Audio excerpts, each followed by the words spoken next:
si ricordi. Oh, Massimo.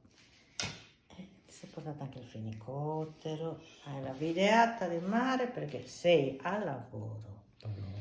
È un impegno gravoso, stressante, per cui bisogna anche sdrammatizzare un po', ricordando un po' la vacanza, il mare, anche il fenicottero, che è come anche dire, anche lui, turistica un po' la cosa. Dai.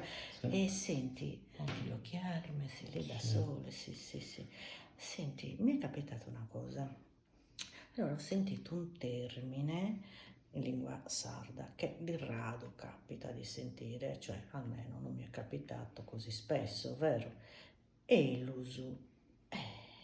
Massimo, ho detto, torno, ho detto, Massimo, chiedo a Massimo che cosa vuol dire in lingua sarda elusu. Sì, certo, Quindi è come una conferma. assoluto. È un'affermazione, sì, e conferma anche di, come dire, una sicurezza. Allora, Massi, vediamo un po'.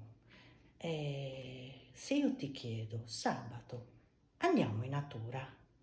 Elusu. Elusu. Ah, così funziona Sì. il termine. Però è molto simpaticone Sì, come sì. termine, è vero? Allora, facciamolo di nuovo. Allora, sabato, Massi, andiamo in natura? Elusu.